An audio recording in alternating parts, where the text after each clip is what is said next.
तुम्ही कधी विचार केला आहे का, सी-ए आणि सी-एसमध्ये नेमका फरक काय आहे? दोघंही फायनान्स रिलेटेड आहेत, पण काम वेगळं का? आजचा व्हिडिओ पाहिल्यावर तुम्हाला हे क्लिअर होऊन जाईल. तर नमस्कार मंडळी, स्वागत आहे तुमचं पैसा ते संपत्ती या सिरीजच्या 5व्या भागामध्ये. आज आपण जाणून घेणार आहोत सी-ए आणि सी-एस म्हणजे काय आणि त्यांच्यामध्ये फरक काय आहे, कामं त्यांची वेगळी आहेत का? तर सर्वात आधी आज आपण सी-ए म्हणजे काय ते पाहूया. तर सी-ए म्हणजे आर्थिक तज्ज्ञ म्हणजेच चार्टर्ड अकाउंटंट. सी-ए काय करतो? अकाउंट्स मॅनेज करतो, टॅक्स भरायला मदत करतो, ऑडिट करतो म्हणजेच कंपनी चेक करतो आणि फायनान्शियल रिपोर्ट तयार करतो. जर सोप्या भाषेत सांगायचं झालं तर पैशांचा हिशोब ठेवणारा एक्सपर्ट म्हणजेच सी-ए होय. आपल्याला सी-ए माहीत असतो, पण सी-एस हे फारसं आपण कधी ऐकलेलं नसतं. तर आता आपण सी-ए बघितलं काय काय करतो. अकाउंट मॅनेज करतो, टॅक्स भरायला मदत करतो, ऑडिट करतो आणि फायनान्शियल रिपोर्टसुद्धा तयार करतो. सी-एची कामं जवळपास आपल्या सगळ्यांना माहिती आहेत, परंतु आता सी-एस म्हणजे काय ते पाहूया आपण. तर सी-एस म्हणजे कंपनी सेक्रेटरी. कंपनी सेक्रेटरी काय करतो ते पाहूया आपण.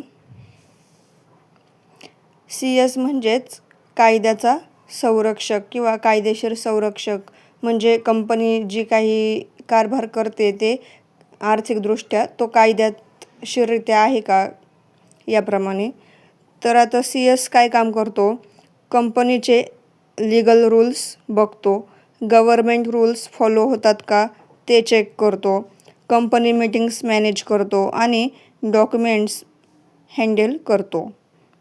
जर सोप्या भाषेत सांगायचं झालं तर कंपनीला कायदेशीररित्या चालवणारा एक्सपर्ट म्हणजेच सी-ए होय. आता आपण यामधला फरक पाहणार आहोत. सी-ए आणि सी-एस म्हणजे काय. सी-ए हा काय करतो तर कंपनीचं काही जे अकाउंट असेल, म्हणजे समजा आकडेमोड वगैरे त्या सगळ्या गोष्टी पाहतो आणि सी-एस मध्ये कंपनी सेक्रेटरी काय करतो, कायदेशीररित्या ज्या गोष्टी आहेत त्या मॅनेज करतो.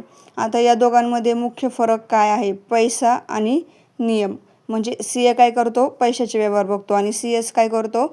जे काही नियम वगैरे आहेत कायदेशीररित्या ते पाहतो. म्हणजेच सी-ए काय करतो? पैशांवर फोकस करतो, प्रॉफिट किती झाला, टॅक्स किती भरायचा, ह्या सगळ्या गोष्टींवर. आणि सी-एस काय करतो? कायदे आणि रूल्सवर फोकस करतो, कंपनी रूल्स फॉलो करते की नाही ते बघतो. आता मी तुम्हाला एक सिंपल उदाहरण सांगते. समजा एक कंपनी आहे. सी-ए काय करेल? प्रॉफिट किती झाला, टॅक्स किती भरायचा ते बघेल आणि सी-एस काय करेल? कंपनी रूल फॉलो करते की नाही, डॉक्युमेंट करेक्ट आहेत का नाही ते बघणार. आता प्रश्न येतो, कोणता कोर्स बेटर आहे? याचं उत्तर खूप सोपं आहे. जर तुम्हाला नंबर्स, अकाउंट्स, टॅक्स आवडत असेल तर तुम्ही सी-ए चॉईस करू शकता आणि जर तुम्हाला लॉ, रूल्स, मॅनेजमेंट आवडत असेल तर तुम्ही सी-एस चॉईस करू शकता. दोन्ही तुमच्या आवडीवर आहे. सी-एचं काम काय असतं? शक्यतो नंबर्स, अकाउंट आणि टॅक्स बाबतीत, आणि सी-एसचं लॉ, रूल्स आणि मॅनेजमेंट इत्यादी पद्धतींमध्ये काम असतं. मग आता यातून महत्त्वाचा निष्कर्ष जर पाहिला आपण, महत्त्वाचा मुद्दा तर एवढंच आहे की दोन्ही कोर्स खूप टफ आहेत, त्यांना सातत्य खूप गरजेचं आहे.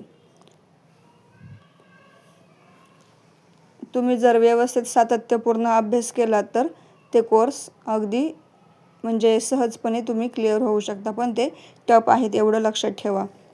मग आता इथे एक गोष्ट लक्षात घ्या, तुमच्या इंटरेस्टनुसार तुम्ही डिसिजन घ्या. आणि फायनल कन्क्ल्युजन हे आहे माझं की सी-ए आणि सी-एस दोघंही महत्त्वाचे आहेत, फक्त त्यांचं काम वेगळं आहे. जर हा व्हिडिओ आवडला असेल तर लाईक करा, शेअर करा आणि पुढच्या व्हिडिओ बघण्यासाठी नक्की सबस्क्राईब करा. तुमची आवड आणि क्षमता यानुसार तुम्ही कोर्स चॉईस करा.